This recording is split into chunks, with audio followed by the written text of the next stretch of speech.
Now I'm going to switch screens here, and we'll take a look at the document that I was talking about called Oixistoocio, which means put it into Isla, and this is an English to Isla word list. And you can see here the co-editors that worked on this dictionary. So Vera Wilson, Dawn Stewart, Rose Robinson, Magnus Duncan, Regine Koroma. I'm not sure if I'm saying that properly. I apologize if I mispronounced that. We have Patricia A. Shaw and Fiona Campbell. And then we have the principal consultants being Amelia Grant, Jeffrey Legeich, Gordon Robertson, Samson Ross, Mike Shaw, Kay Grant, Irene Starr, Vera Wilson, Dawn Stewart, Dora Robinson, Rose Robinson, and Magnus Duncan. So those were Emmon Bach's consultants when he was compiling this dictionary, and he gives acknowledgments and references as well. And then we have a table of contents. So we just saw the acknowledgments, and he has a preface to the dictionary. The English Isla words, that's the main dictionary starting on page 1. So he has English descriptions followed by the Isla words. And then he has some appendices. So this first one is making Isla sentences. This is where he takes a look at sentence structure and how sentences are created, how words change, and how some words are added when changing context. You have grammatical endings, which are basically suffixes. Building Isla words, where he takes a look at word structure and how words change when they're put into different contexts. Isla sounds and spelling, where he outlines it basically describes the sounds that go along with the symbols, and also references that he used when compiling this document.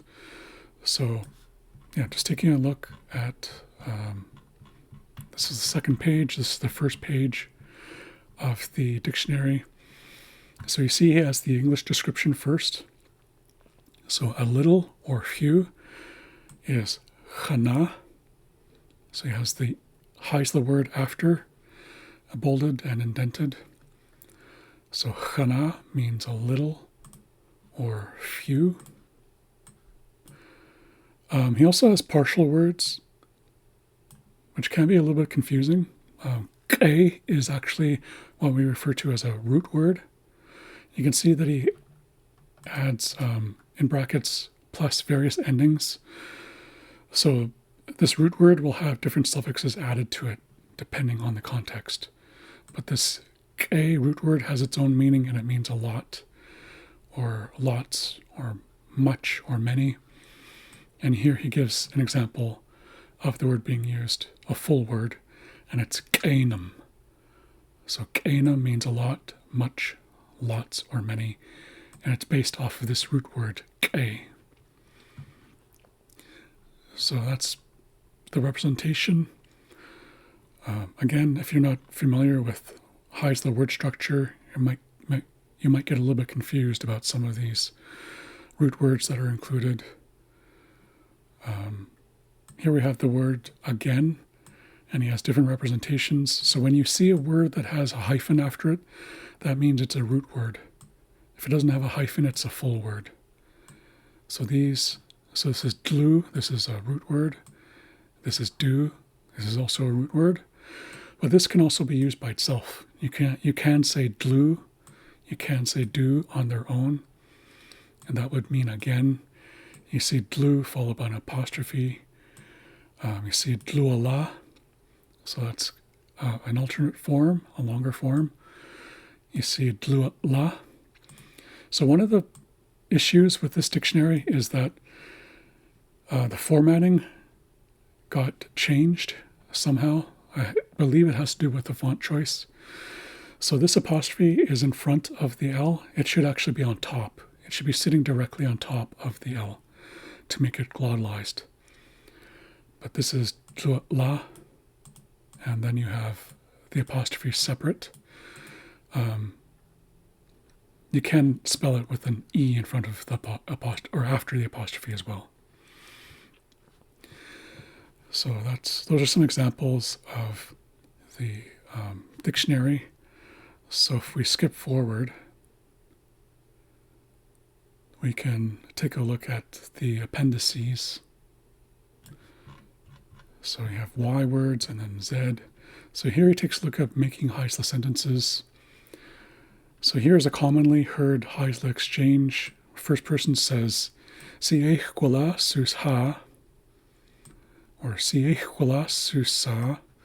That means, how are you? In literal terms, it means, how are you? But it's a yes or no question. This A at the end, sometimes appears as ha. That means yes or no.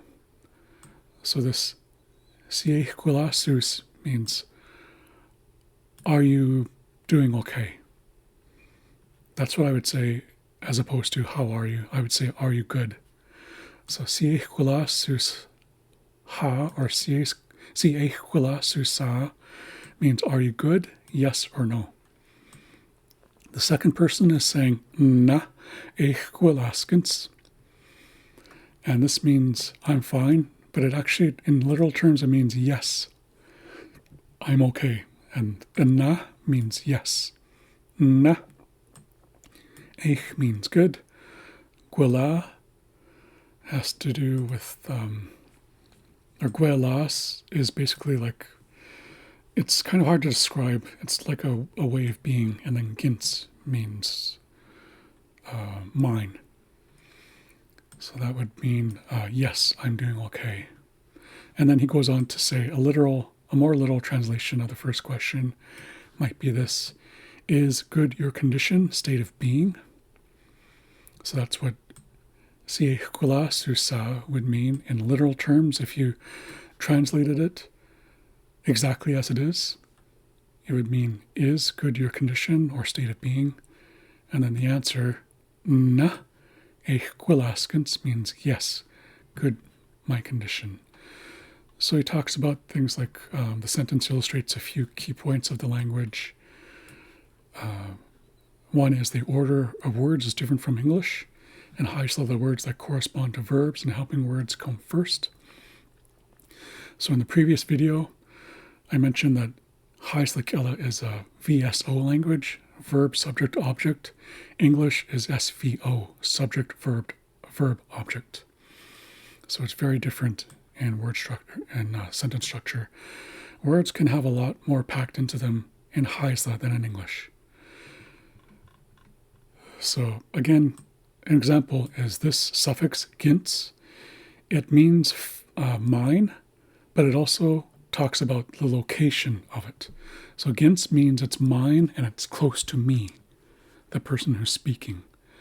So there's a lot of meaning put into this one suffix. Gins means mine, close to me. So that's an example of how the Heisler language works. And he gives some example sentences like Dukwalanke sa kiache.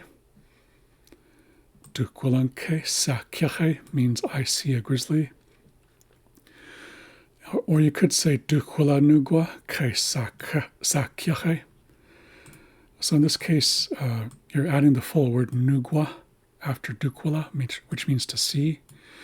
In the first example, nugwa has been reduced down to a single letter, which is an N, and it's being added to dukwala. So dukwalan means I see, ke means the, but it means over there, it's away. And then sach is a grizzly bear, and then ache means it's away, it's over there.